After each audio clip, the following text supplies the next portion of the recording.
It's KOTOR. It's done. The Knights of the Republic remake is not happening. And that's felt obvious for a while. The most recent update officially was during Embracer's recent shareholder call, when the CEO was asked about the status of the project, and he said, and I quote, "I notice anything I say to this becomes a headline, so that's my only comment." I personally found that extremely troubling, because when you have a major game like this in production, someone asks about its status, your first movement should not be to say nothing. It should be to confirm, yeah, we're working on it. Anyway, the even more recent news is from Jeff Grubb, who said that the KOTOR remake, which had been moved from Aspire to Saber, is now dead. It is not being worked on whatsoever. The game, or the idea of the game, is just sitting there completely dead. And based on Jeff's statements, it's not like this is recent news. This is kind of just the status of the game as it's been for a while. And that's kind of matching, I think, all the evidence we've seen. There has been no real concrete proof that any work is being done on this game. Yes, it did appear on a sheet of Embracer Group's future titles, but I mean, okay, it's not been formally canceled, but it's still obviously not being worked on. And for those saying, well, I don't trust Jeff Grubb, okay, fair enough. I do think he's got a pretty decent record and he seems confident about this. He's not the only one who said that this game has indefinitely been halted. Well, about a year and a half ago in July, Jason Schreier, who I have some issues with, but I think is very reliable, reported basically the same thing. The game's not being worked on. It's been indefinitely shelved. He actually gave more detail about why. Basically, they created a vertical slice demo that wasn't well received by Sony. A bunch of the staff was fired, and hey, you know, it's not working. So it seems like the reason Jeff is showing up is not to make news, but because there has been all of this discussion recently, and I guess false hope towards fans. And I honestly wish that Embracer would be honest about the state of the game. The response, "What I say is going to make headlines," is extremely frustrating. It's going to make headlines because people are interested in the game and they want to know its status. It's just extremely frustrating because this feels like it should be such an easy win. I don't know why they can't put the pieces together, but you've got a well-loved RPG in the Star Wars universe that is popular not only among Star Wars fans, but generally. The story is already there and it's very compelling. The general plot, like how the story progresses, not just the broad strokes, is also already there. You know, the planets that you can visit, there's already iconic designs for pretty much everything. Even if you're just making a prettier looking version of the game as it existed, you're going to sell a ton. It's so obvious, and it seems like over the past decade, shockingly, we moved backwards in progress towards this,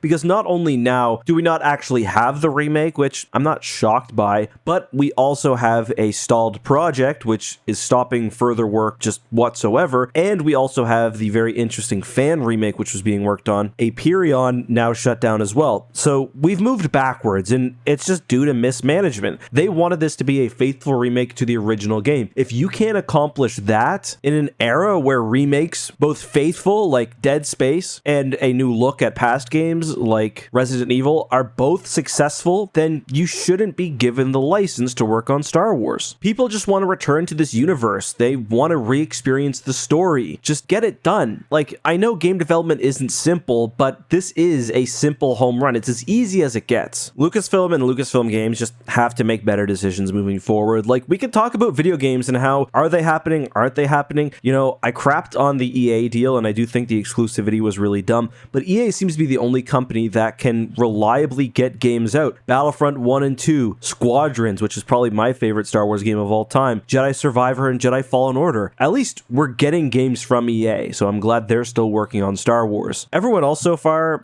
I've not been impressed. But I mean, let's give that time. Bit Reactor Star Wars seems promising. I don't know whether Eclipse will ever come out. I don't feel great about that. But I mean, this comes just the same time when Taika Waititi basically said that his Star Wars film is pretty much the bottom priority for him. I don't really care about him joking that it's going to annoy people or that some fans won't like it. I think his point there was basically that, hey, I make movies that are controversial, so pretty good chance this one will be as well. What really bothered me is that he said he's got like 3 or 4 other scripts to work on. Like, you're Star Wars. You're one of the biggest media brands in existence. People want to tell Star Wars stories. You can afford to be selective over who you work with. And I mean this in movies. I mean this in video games. Overall, I'm just very disappointed, but let me know your thoughts down below.